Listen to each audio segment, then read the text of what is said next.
In today's episode, I am going to talk about the Motilal Oswal Midcap Fund and what have they recently bought in the last 1 month. Now, this is a very interesting and controversial fund, mainly because if you know, they've been known to buy a lot of high PE in expensive companies, momentum companies, which have also backfired in the past. So in today's video, we're quickly going to understand what have they bought, what are their current holdings looking like, how much cash position they have, and what is the risk of this portfolio as well. And for all the people who have it or don't have it, it is very good to understand how smart money moves. So let's quickly begin with the help of this Excel sheet. Now, guys, this Excel sheet is an Excel sheet that is made for the community members of YouTube, where I track the mutual funds, what they buy every single month, and we put a detailed explanation of why that has happened as well. So if you want this Excel sheet completely, no problem at all, you can join the YouTube community and take it from there. Now, let's quickly begin. So the first company that they've actually added is a company called CG Power, which is a part of Murugappa Group. Now, if you look at CG Power, very interesting company, right? Let me come here. Now, again, CG Power has a typical company profile of a Motilal Midcap Fund, right? If you see here, they have a high PE ratio over here. They have high market cap to sales, high EV EBITDA ratio, everything is high. If you look at their last 10 years growth is very impressive at 28%, but their last 1 year they've not been doing really well at 11% growth.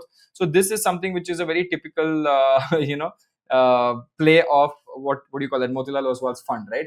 Now coming to the technical analysis side of things, if you look at the chart from a technical analysis standpoint, you will see that the stock after October, or when the whole FII exit happened, they have been in a massive downtrend and they've still not broken that resistance as of yet. So we have not broken the resistance, but they've gone from almost 850 rupees to almost 600 rupees. And obviously Motilal has just bought it right now. But what is interesting to look at from a technical standpoint is the volume spikes. Look at the volume spikes here. 1, 2, 3, 4, 5 volume spikes are going on here. That means smart money has started accumulating CG power. And this is something that we have to look at from a analysis standpoint. If you look at it from a long-term perspective, CG power definitely has done well. And what are they into? It is a Murugappa back group where they took over this with in 2020 with an infusion of 700 crores, and then since then it has been doing really well. And Murugappa Group is known to do very good acquisitions and turnarounds, right? Now coming to the profit and loss statement, let's look at a little bit here as well. Now since 2020, you will see that the turnaround has happened. As soon as you see 2021, their growth is amazing. Their net profit growth is also amazing. Only problem here I see is the fluctuating other income. Look at this. Huge fluctuation in other income. Whenever there is a fluctuation in other income, it automatically affects your net profit. And that is why you can see the net profit is very lumpy. If you see, it goes up and down. And that's why you see that 9 EPS 6, 6, 9, 6. So pretty much up and down on the same place. And they've also started now paying dividends as well. So this is something to keep an eye out on whenever you invest in high PE companies, that are they growing your earnings per share as well, or is it creating another problem there?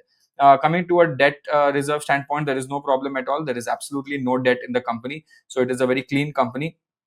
And coming here, you will see that the FII holding has actually reduced from 15 to 12, but the DII holdings have taken up. Only one problem here is there's a massive share dilution that has happened, where the number of shares have also gone up. So again, this is a very typical playbook of how Motilal Oswal basically buys companies. So this is one of the company that they've bought. Now, another interesting thing about this company is now they're also testing a JV with Renesas and Star Microelectronics, where they're also exploring outsourced semiconductor assembly going on as well. So this is something which is very interesting to look at, and that is the first company that they bought. Now, apart from buying this, they've only bought this one company last month. But if you look at all the other companies, they have increased their stake in many other companies. And some of the key ones, let me highlight. First, we will look at IHCL, right?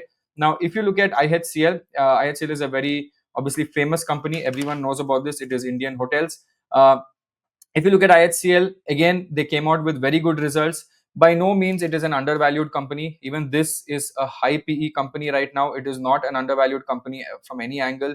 They are sitting at high EV EBITDA ratios as well. But yes, it has been profitable. And IHCL, which is Taj, operates in two models. One is they go and buy the building. I mean, they go buy the land, build the hotel and all of that. They used to do that before, but now they've said it is too burden on the balance sheet. There is so much borrowings that come up. So let us cancel that completely and go into a 50-50 JV management contract with a lot of existing providers. So they go find an existing hotel area, hotel space. They take it, put their Taj brand to it, put the pipeline over there, and then they start. So and they obviously make a lot of money. Their payback period is also very fast. Now, if you look at it from a technical standpoint, they have been going into a limbo zone. Like obviously there are volume spikes, as you can see, nice volume spikes over here, but they have started consolidating at this level. Very good support area. If you see, this is the very good support, which is around 720, and now that is also the 200-day moving average support, and they've taken a upward movement from this. So actually it is a very good gap filling, because they will come back up to 850 before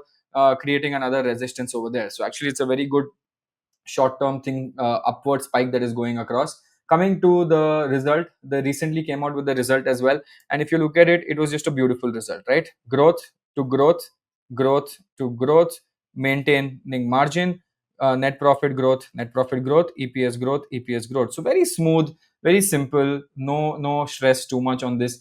And I also remember I read it somewhere that they're also now, the management has said that they're going to start investing approximately 1200 crores into expanding their portfolio as well. So this is again a very interesting company to keep an eye out. Now coming to a bunch of companies that we will analyze very quickly. Three companies. One is they've added IT here, Persistent, Coforge IT, and they've added KPIT. I mean, they've increased KPIT. So three IT companies that they have increased here, right? Now, if you look at IT companies, something very funny is going on with IT. Not funny, but something very interesting is going on with the IT companies. So if you go and see all the indices, now it is very important to go and understand different indexes as well, and to see what turnaround is happening. If I start going down here, you will see that there are a lot of indexes that are currently doing a turnaround, right? So for example, this is Nifty IT. Just look at the turnaround that Nifty IT is doing. Huge turnaround that is coming out in Nifty IT. If I actually have to show you Nifty IT on a weekly time frame, you will look at the exact thing what I'm trying to tell you. They are now doing a beautiful rebound, right? Beautiful rebound Nifty IT is doing. In fact, if you see this, this was the negative trend they were in. They have broken that negative trend, and now they have started going into an upward trend. Obviously, this was the previous support. Now they will go back to 40,000, and then they will go slowly back to 44, and then back to that 46. So I've outlined this mark here only because I know this is the support and this is the resistance, and this will eventually will take few months, but it will go back to an all-time high. And IT companies are doing a very good turnaround. I mean, if you open any IT company, for example, even if I show you the big ones, you see TCS is coming back up. If you look at Infosys, they are also coming back up, very nice. If you look at Persistent, these are also doing really well. So all of these companies, if you see, are in very good momentum, doing very well. These are on a weekly time frame. So IT, if you look at it from a very interesting perspective, IT is doing a very good comeback momentum play, and that also obviously you can see it with the results. They're giving out very good results also. So IT is doing really well. Apart from that, what have they increased their stake in? Polycab. Now, very interesting. Yes, Polycab has given superb results. If you look at the results, they've given very interesting results, even though the whole problem of Adani entering this space and Ultratech Cement entering this space, that has obviously taken a massive beating.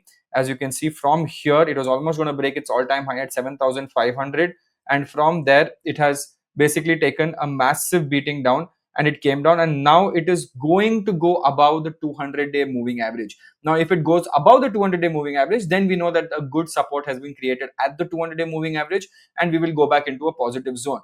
Now coming to this is from the technical angle, right? Now coming to the result standpoint, if you look at the results, as always, Polycab has given an outstanding result quarter on quarter, and you can see there is EPS growth. Everything has been growing from a quarter on quarter standpoint, and if you look at it from a year on year perspective, they have also significantly grown year on year. Now obviously Polycab is a very strong player. It's not some weak lallu player that you can actually look at, right? They're a very strong player, and even if Ultratech and Adani are coming in this space, it is going to take some time for them to actually come, enter, start dominating. So all of that is going to happen, right? And if you see here, they have not only just added Polycab, they have also added KEI, because the risk reward ratio for Polycab and KEI looked very attractive. Obviously, everything fell down because of the knee jerk reaction of the entry, but now everything seems to look very good, right? Same Kalyan Jewelers, they've added a little bit more. This was the controversy that they had. And if you look at their exits, they have exited Voltas, they have exited Indraprastha Gas, and they've exited Tube Investments. Now, Voltas, again, Blue Star Voltas, itna narrative bana tha Twitter pe. There was so much narrative saying, it's so much heat is there, AC volumes will be at an all-time high. Agreed, but before that even translated, all the stocks went up so much, and everyone, all the smart money guys removed their money, and all the mal was chipped out to the retail investors, which is pretty common, keeps happening all the given point of time. This is why you should be very careful that whenever you hear some narrative in the market, be very careful, because the 99% chances वो माल आपको ही चिपकाने वाला है and आपको ही problem होने वाला है, right? Now let us understand a little bit more about their cash allocation perspective. So they are currently now 67% equity, 16% debt, and 15% cash. That means they have not deployed yet. And another one problem that I don't like with this fund is that their P ratio is at 61. That means it's still so expensive and something that is not very interesting, right? Coming to their actual fact sheet. Now, if I open the Motilal Oswal Midcap fact sheet of this month, you will see very clearly what are the top holdings. Now you can see here that both their holdings are the two IT chirags. I call them IT chirags because they are the only two fast growing IT companies today. Persistent and Coforge. Dono bhai jaisa, they're going up very good, and 20% of the allocation has gone into just this. So 1/5 of their portfolio is just two companies. So again, yes, IT is doing really well. They are doing a turnaround. So this is somewhat okay, but just hope that nothing goes wrong with this. Kalyan, they're still increasing. Jewelry space is doing well. Polycab, they've gone up to 5. Dixon is doing well. Trent, we have started seeing a slowdown in Trent. Dixon is doing well. If you see PGL results also came out beautiful. But this is something that we need to really keep an eye out. So they have gone slightly heavy, I would say, on IT. And as you can see it very clearly here, if you look at the sector allocation, 21% is IT, 13% is consumer durables, and 8% in industry. All these are just stabilizers in the portfolio, but major allocation has given into this itself, right? And if you look at their scheme returns, because of their whole problems that they recently had, their current scheme return is -5 in the last 1 year, whereas the benchmark was -3. So they're actually not doing really well. And right now, I don't think they're fully deployed also. That is something we will have to look at. Now, if you want to understand a little bit more about what they have, again, this is the top holdings. But if you want to understand a little bit deeper into what they've bought, they've also bought ABB. I think this is more on the derivative side, maybe. They bought Polycab, Musgao Dock, they have bought Kalyan, they already had. Tube, they have increased. Prestige, they have increased. Max Healthcare, they have increased. And the rest of it, they've remained the same. And these are all the companies that they're decreasing slight stake in, right?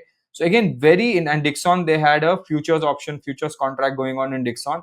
That also might be a hedge because they have the equity. So they might have a future hedge here because when the result comes, they might get scared. So they might hedge it, right? So that is also possible. Same with Jindal Steel, they might have hedged it. So this is something that basically this entire portfolio looks like. So as I said, it's a very interesting portfolio. And the reason why I do this every single month is to understand where the smart money is moving, because I understand who's increasing stake, who's decreasing stake, because they understand the market in and out. And this comes out every month. This comes out even before the result comes out after 3 months. So if I know that Motilal is reducing stake in, let's say, a company like Trent, then I know something is not right, and maybe after 3 months that mal will get chipped out to us only. So that is why I usually track all these companies. But again, hey, I mean, our job is to learn as much as we can. We are retail investors. We don't have access to that level of research analysis and to go and sit with the promoter of Trent or understand a little bit more. So we have to look at data all around us and understand how we can become better investors. So I hope this helps. I hope you guys understand a little bit more from this. And if you appreciate this and you like it, please click on the like button and share this with your friends. And don't forget to click on the subscribe button. And if you have any more mutual funds you want me to quickly analyze, do let me know in the comment section below, because there's a lot of new mutual funds coming out in the market with very interesting picks as well. So I'm happy to analyze them for you, but put it in the comment section below and I will do that for you. Okay. Thank you. This is me, Shashank Udupa, signing off. Take care. See you guys. Bye bye.